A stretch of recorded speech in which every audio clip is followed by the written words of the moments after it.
Welcome aboard. This is the Passball Show brought to you by JohnPielli.com. Of course, I'm happy to be with you again. Today is, Wednesday, the 20th of December, as we're a couple days away from Christmas. Later on in the program, we're going to get into a couple things, kind of recap some of the stuff I talked about yesterday. We'll talk about some baseball. We'll talk about what's going on in the world of sports. And in addition, we got another message for America at the end to kind of pick up off all what we were talking about yesterday. But right now, joining me, I'm happy to be joined by a man who is involved in baseball, is currently involved in independent baseball with the Texas Air Hogs. He's a president of baseball operations and a field manager, has been an agent for the past 20 years, and is the son of a longtime major league player and manager who belongs in baseball's Hall of Fame, and that is Billy Martin. Bill, I really appreciate you having a couple minutes and joining the program today. Hey, I'm glad to be here. You're all about baseball, and so am I.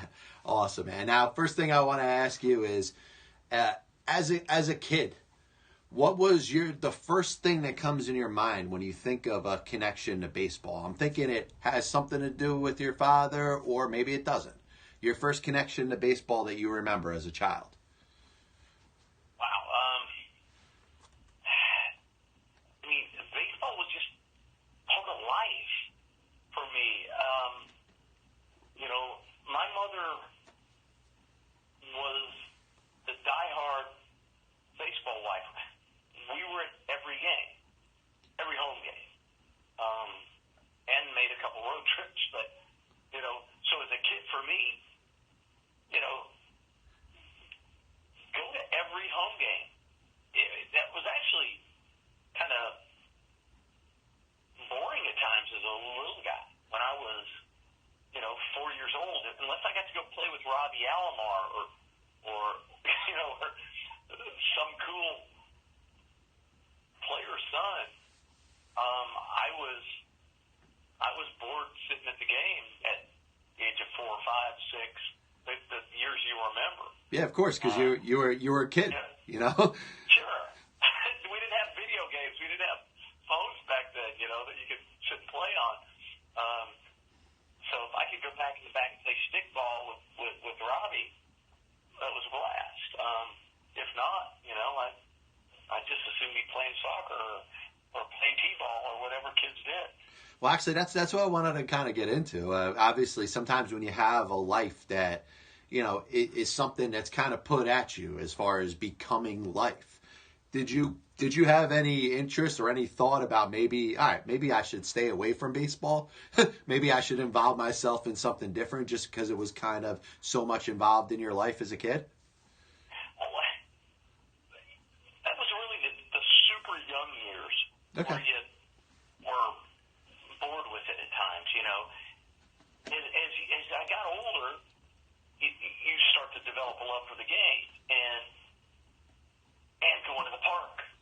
And any second I spent with my father was gold for me. I mean, because he was so busy and gone as much as he was, that every second I spent with him was special. It wasn't until I was 15 that I really realized, wow, how lucky I am to be his son. Yeah. For years I'd gotten man, you're so lucky. I wish my dad was the manager of the Twins, Tigers, Rangers, Yankees, whatever team he was with at the time. And as a young kid, I would kind of semi-jokingly, but semi-seriously respond back with, I wish my dad worked at the plant like your dad does. Because you get to see him every night. Yeah. And in reality, looking back, I always hung out at my friends' houses where their dad was there every night. Yeah, so I'm sure that did have an impact on you, right? Like obviously you wish you probably wish you would have had a chance to see him a little more often than you did. Well, and I didn't get to as much as a little guy until I became about 13. Once I could go hang out with him after the games, go to a restaurant after the game, sit with the guys and not be a pain in the butt. he wanted me with him all the time. Yeah. And that, so it was great. You know, I was probably 14 or 15. I'm in Fenway. I'm in full uni, shagging balls before the game. I had a catcher's mitt on for some reason. Yeah. And that was the time it hit me that, wow, I really am a lucky kid. A ball hit the green monster and made that, you know, that iconic thunk that it makes. And as I picked that ball up, it hit me like, Babe Ruth used to run around this outfield. and Joe and Dom DiMaggio and Ted Williams and I got the goose pimples all over my arms, and it just that was the first time it really hit me, because I think up until then I always felt like baseball kind of cheated me out of spending time with my dad. Yeah. Now, obviously, because you grew up the son of a ball player and later on a manager, you probably had interest, or probably sure at some point expected yourself to, make a path to become a major league player. Was there ever a time, when you were in the minor leagues that you felt that it was a little bit tougher, or it was kind of getting away from you? Or was that just something over time you just decided you wanted to go in a different route? I was never... as a young kid, I thought, oh yeah, like every young kid thinks, I'm going to play in the major leagues one day, right? And my father thought I was great. But my father only got to come to one game, like my senior year in high school. Okay. And it was my best game. My whole high school career, I was 5 for 5. First pitch I saw, I came about 11 inches from hitting what would have been my only home run in high school. Wow. So if you had a choice of one game for your father to see, it would probably be that one. But that was why it happened, because I fed off his confidence. He showed up, and there were two reasons. That, and I knew my high school coach, who was a screamer and yelled at you all the time, and I knew he wouldn't have the you-know-whats to yell at me with my father. Yeah, right? My father might have smacked him around a little bit. Oh, exactly. He definitely would have kicked some dirt on him. He would have probably kicked him in the you-know-what, but he thought I was great. Now, the funny part of the story was he wasn't as impressed with the fact that I was 5 for 5, but that I'd gotten in a fight with the catcher on the other team a few weeks before, and all my friends that I played football with sat and told my dad that story during the game. Mr. Martin, Billy beat that guy up right over there after a basketball game. I'm sure he's like, that's my boy. Yeah. He was more excited about that than the fact that I was 5 for 5. But yeah, he had the Yankees offer me a contract because whenever he laid eyes on me, I was great. But I didn't sign the contract. I knew I wasn't what he saw. And, it's he also wanted me to be an agent, because he said, hey, you could play that game until you're 70 years old. Yeah. Hey, it's something that'll last a long time. I tell you, you touched on something that's going to segue me perfect. The fact that your father brought out the best in you on the field, really did lead, or was a prime example of what he did as a manager.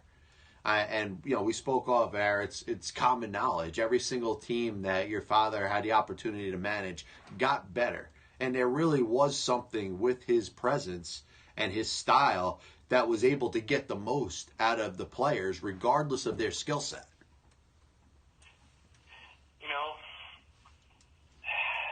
He said to me one day,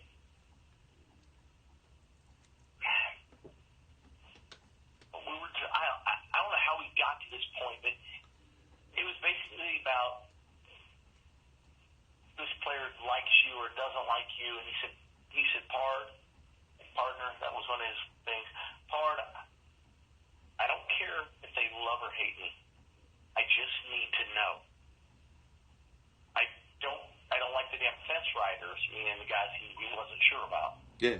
I just need to know, because if I know, then I can figure out how to push their buttons. Because that's my job. My job as manager is to get the best out of them. Wow. And some guys need a pat on the back. Some guys, I need to get in their butt a little bit. Some guys I don't need to say a damn word to. And my job is to figure that out. Push their buttons. Yeah, I tell you, it was genius. Because you know what? If you compared it to a lot of styles of other managers, I mean, obviously, Casey Stengel was his manager for a long time with the Yankees, but, he had a completely different approach and a different style. His was more on, platoons and, making sure everybody was rested and, kind of taking the pressure off of anybody to have to deal with the media because of the things that he said. But, Billy had his own way, and he was able to get to the core of every individual player. As we hit the halfway point here, the cuckoo clock, which we hear every show. Another reintroduction. This is the Pass Ball Show, brought to you by JohnPielli.com. John Pielli is happy to be joined by Billy Martin, the son, of course, of the longtime Major League second baseman and manager, a man who does belong in baseball's Hall of Fame. But, talking about pushing the right buttons, and that's the strength of a leader, and not just in the world of sports. Not just as we're talking about baseball, but as it applies to the world. A good boss or a good leader needs to understand each individual person that's there working for him, whether they're going to be easy to get along with, whether they're going to give you a little bit of a rift here and there, whether, they respond to hard criticism, or you have to be a little softer with them.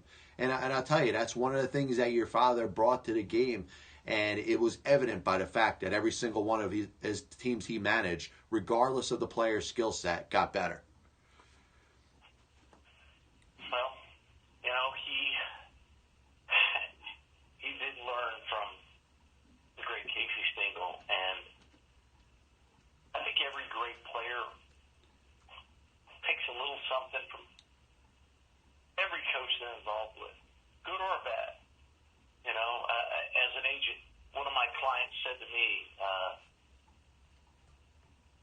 even the worst coach I ever had, I learned something from that guy. Yeah. And, if you're a student of the game, if you're smart enough to really drink it all in like that, you can learn, good or bad, from all of them. I'll tell you, that's a good point. I mean, for every thing that somebody says or does, there's a lesson to be learned.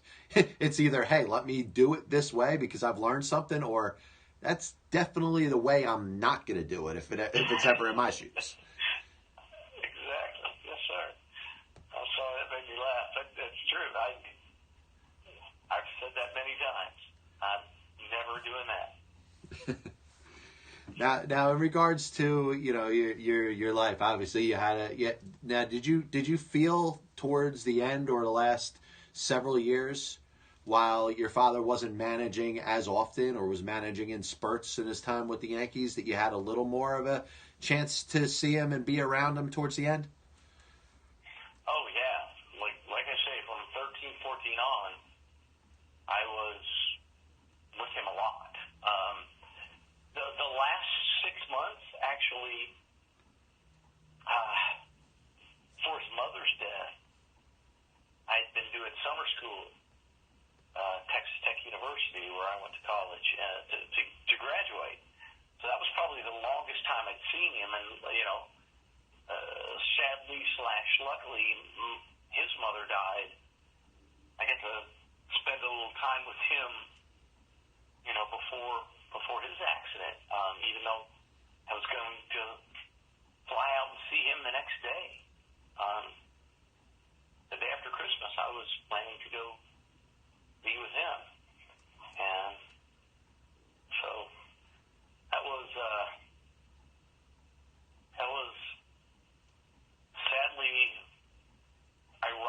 lucky for me that my 92-year-old grandmother passed when she did. Wow, that's just amazing, and I'm sure it had to be a very tough time for you. While this was going on, obviously you lose her, and not that long later, you end up losing your father. And I tell you what stands out to me, and I think about it all the time. And obviously, I'm just a person that follows the game, but it's one of the things I think of when I think of Christmas. I think of the birth of Jesus Christ. But I also remember it is the day that your father died, and it comes in my head every day, every Christmas, and I'm sure it impacts a lot of other people the same way. Many of us have never had the chance to know him. Well, one neat thing for me is I invariably bump into somebody who met my father. The last one I bumped into was at my church on Sunday. Wow. A guy who sits with his family 4 rows in front of me every week, and we know each other by name, but he never put 2 and 2 together because Billy Martin is kind of a common name, right? Yeah, it could be. Yeah. And we had mutual friends even that, at church that went to high school with me, so they knew my story.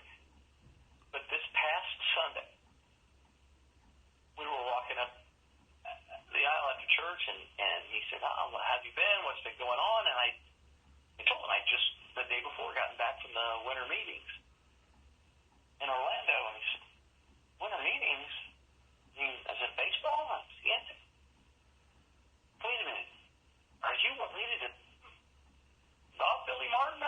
"Yeah." So he proceeds to tell me a story about when he was going to college and working for the Texas Rangers on the grounds crew. And he said, the Rangers are playing a game, they're winning after the 5th inning, and it starts to rain. And you're going to find this very shocking, but my father grabbed the head groundskeeper and said, "Take your time putting the tarp on." Well, the head groundskeeper enlisted this man to put on an act, and while they're pulling out the tarp, he falls down, writhing in pain. They pull the tarp over him. "Oh my gosh, we got this guy under the tarp. They've got to pull it back."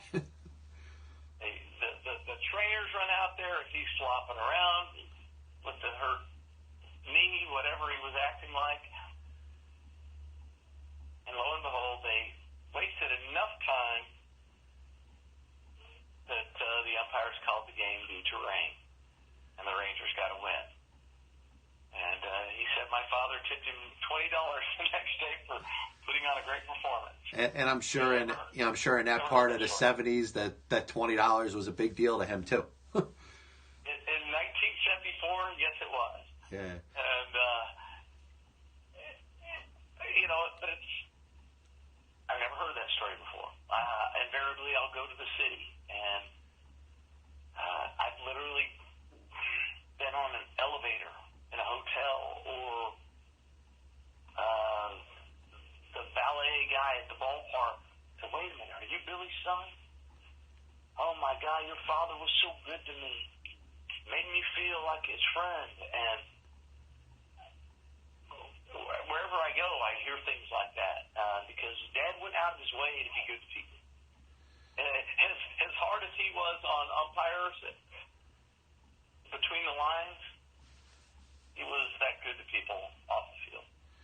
Matt, I tell you, the humbleness of him kind of stood out to me. When he had his number retired by the Yankees, and I believe that was 1980, right? Am I correct? 79, maybe. 1986. Oh, 86. Okay. Yeah. I was actually doing an internship for the Yankees that year, and I got to work on it some. That was part of my job every day, was to work on Dad's retirement day a little bit. That was kind of neat. And I tell you, the thing that stood out about it is you could just tell how proud he was to be involved with what he was, he always considered himself a Yankee back from the days when he played.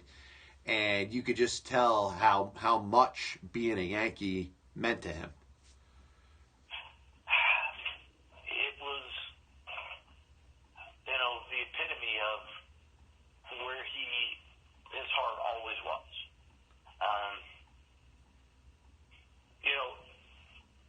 As a kid, it was hard for me to understand because, people to me to this day say, you're a Yankee fan, you're this and that. No, I cheered for whoever paid our bills. No, of course. Okay. It's hard to be partisan when your father's involved with many different organizations. You all of a sudden it's natural to become a fan of the team that your father's working for. Sure, and now that said, I would still want individuals who I really like to do well. Of course. But in the end, you cheer for your dad. You cheer for the home team. As an agent, I'm cheering for my clients and what's best for them. And then I cheer for people in the business who I want to do well. People who I respect and care about, And so it's different for me than just being a fan. I could be a fan of football because I'm not vested in it like that. Of course. But baseball's different for me. But a great story about personifying my father's wanting to be or always being a Yankee. I watched the 1978 World Series with him. We were in Texas, which was our winter home, and we were sitting in the living room watching the World Series together. It's about the fourth inning, and Dad realizes I'm cheering for the Dodgers, but the weird part I wanted every Yankee to do well, especially the ones I liked. I wanted them to hit a line drive out. I wanted them to, because you care about the people. Of course. And he goes, wait a minute, Bart, who the hell are you cheering for? And I looked at my dad. I said, I'm not for the team that just fired you. Now, yeah, of course. I mean, he would rather have been in that dugout managing the Yankees. So obviously, he in that particular instance didn't want to see him win. He did, though. That's where I was wrong. Oh wow. I was cheering against him, and he said, "No, sir." He said, "Look, those are my guys. Wow. Those are my guys. That's my team. We're cheering for the Yankees." And you know what? That pretty much symbolized what he was. And when they fired him. I was like, man, they fired you. He said, no, doesn't matter. Those are my guys. George fired me. Those guys didn't. Wow, that's incredible. And you know what? And that said, he loved George too. He got mad at him at times. No, of course. But he loved him too. Now, listen, the last question I want to ask you, and Billy, I really do appreciate you having some time. It's great having a chance to chat with you. If there was one attribute that you have as you go on with your adult life and you've had success on your own that reminds you the most of your father, what would that be? No one's ever asked me that before.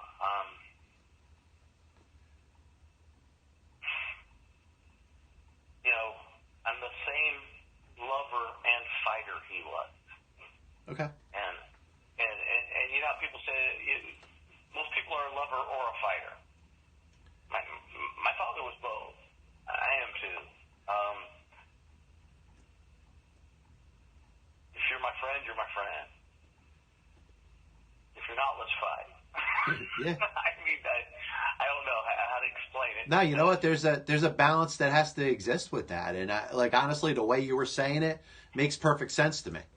I mean, to have that same kind of passion for believing in what you believe it's right, even if it's controversial, and also supporting those that are around you and having an equal amount of love. And I'll tell you, that's a great attribute and a quality. I wish I had his ability to turn it on and off between the lines like he did, though. Okay. Because that's where he, to me, was one of the most amazing men I've ever seen in the game. Because between the lines, he would do whatever it took to win. And that might hurt you, as an opposing player. But as soon as the game was over, he'd take you to the hospital. He would apologize to you and your family and mean it.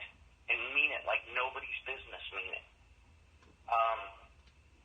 But between the lines, if he had to spike you, stomp on you, elbow you to win a game, he would do it.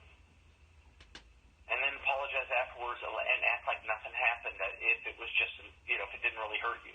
I mean, umpires loved him because he might have been screaming and yelling and calling them a zillion names.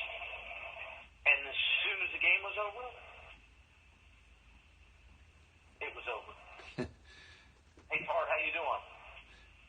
Let me buy you a drink. Like nothing ever happened. Wow. And they loved that about him because evidently the other managers didn't do that. Yeah, they would hold a little more of a grudge than he would. But once the game was over, and bring it up. Yeah. I still remember the call you blew in the 77 World Series. Dad was never that way, and they loved that about him. He let it go as soon as the game was over, and I don't know how many guys can really say they were that way because,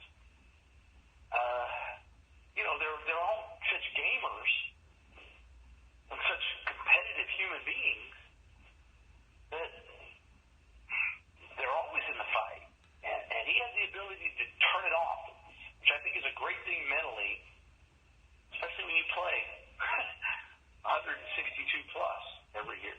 Of course. Hey, Billy, listen, I really appreciate you having time, and it's great getting a chance to talk with you. We will be in touch in the future, I promise. As we come a couple days to the anniversary of your father's death, I do want to say God bless you and your family. As every time the year comes up, I'm sure it's something that you think about, is in your heart. And from my family to yours, God bless you. Hey, thank you so much. I do. But in reality, a day doesn't go by that I don't think about him. But Christmas Day is tough for me. It always is. I'm lucky to have 3 amazing kids, and I've been able to watch them enjoy Christmas. So that always picks up my mood. But sometime during the day, I'll get a little misty-eyed thinking about him. All right, Billy. Nice talking with you, and thank you again. Back at you, pal. All right, that was Billy Martin, the son, of course, of the legendary manager, which I've said it a number of times on this show, as I've been doing this show for years.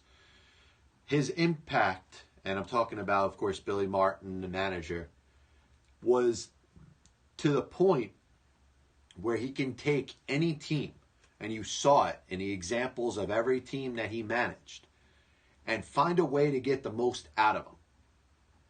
And that, to me, is deserved of being in the Hall of Fame.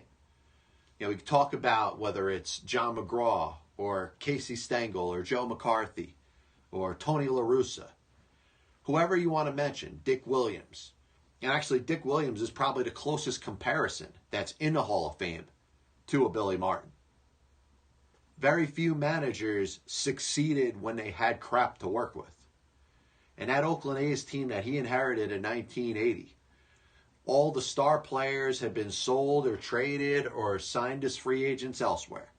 The owner couldn't wait to get out of the door and just move on with his life because he didn't want to didn't want to pay players in the age of free agency. And he was able to put his own style into managing his team and get the most out of those players and get them to the playoffs in 1981. Once again, John Pielli, happy to be with you. Hopefully you enjoyed the spot there with Billy Martin, the son of obviously the hopefully future Hall of Fame manager, Billy Martin. And we talk about, and I mentioned this on the program before, I wrote an article years back talking about the life of Billy Martin. And I tell you, as a baseball fan and a historian, I think of Billy Martin every Christmas day. And obviously I think of the Lord Jesus Christ's birthday, and that's what I honor, and I take him first before anything. He is number one in my life.